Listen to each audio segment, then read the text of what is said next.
First ever factory outlet Mukunda jewellery వారి Jubilee hills branch త్వరలో ప్రారంభోత్సవ కానుకగా ఎన్నో ఆఫర్లు. ప్రతి ఒక్కరి జీవితంలో డబ్బు అనేది చాలా అవసరం. నేడు డిజిటల్ లావాదేవీలు పెరిగినా మన జేబులో ఉండే నోటు లేదా చిన్న చిల్లర లేకుండా జీవితం సజావుగా నడవడం కష్టమే. కానీ మనం ప్రతిరోజు వాడే ఈ కరెన్సీకి ఎలా పేరొచ్చింది, ఎందుకు దాన్ని రూపాయి అని పిలుస్తారు? ఈ ప్రశ్నలకు సంబంధించిన చరిత్ర చాలా మంది పూర్తిగా తెలియకపోవచ్చు. భారతదేశం స్వాతంత్ర్యం సాధించి 75 సంవత్సరాలు పూర్తి చేసుకున్న సందర్భంగా మన రూపాయి ప్రయాణాన్ని మరోసారి గుర్తు చేసుకునే ఆసక్తికర అవకాశం వచ్చింది. చరిత్రపై అవగాహన పెంచడానికి ముంబైలో ఒక అరుదైన విశేషమైన ప్రదర్శన ఏర్పాటు చేశారు.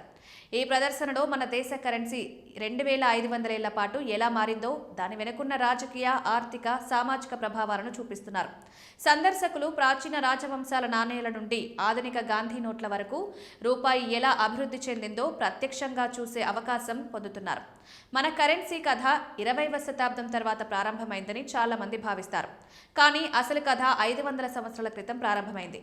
1538లో షేర్ షా సూరి మొఘల్ చక్రవర్తి హుమాయూన్పై విజయం సాధించి దేశంపై అధికారం సాధించాడు. ఆ సమయంలో దేశంలో అనేక విలువల నాణాలు ఉండడంతో మార్కెట్ గందరగోళంగా ఉండేది. ఈ అయోమయాన్ని తొలగించడానికి షేర్ షా ఒక కొత్త వెండి నాణెంను ప్రవేశపెట్టాడు. సంస్కృతంలో వెండిని రూప్య అని పిలుస్తారు. అదే పదం తర్వాత రూపాయిగా మారింది. ఈ పేరు అప్పటి నుంచి ఇప్పటి వరకు కొనసాగుతూ రావడం భారత చరిత్రలో ఒక అత్యంత ఆసక్తికర విషయం. షేర్ షా ప్రవేశపెట్టిన రూపాయి తర్వాత మొఘల్ సామ్రాజ్యం దాన్ని మరింత విస్తరించింది. ప్రతి మొఘల్ పాలకుడు తమ స్వంత వ్యక్తిత్వాన్ని చూపేలా నాణాలపై కొత్త డిజైన్లు, చిహ్నాలు చెక్కడం ప్రారంభించారు. కొందరు తమ పేర్లు, మరికొందరు తమ రాజవంశం చిహ్నాలను నాణాలపై చెక్కించారు.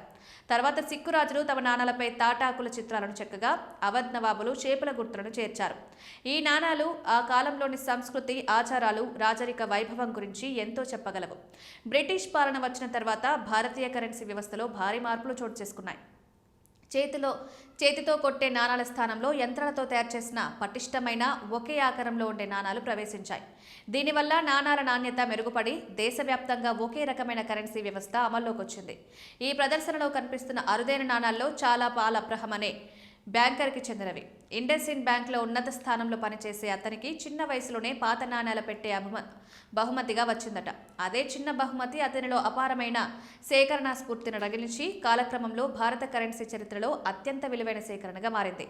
మనకు తెలియంది ఏంటంటే భారత రూపాయి గతంలో కేవలం మన దేశానికే పరిమితం కాలేదు. తూర్పు ఆఫ్రికా, గల్ఫ్ దేశాలు, పాపువా న్యూ గినియా వంటి ప్రాంతాల్లో కూడా భారత రూపాయి ఉపయోగించబడింది.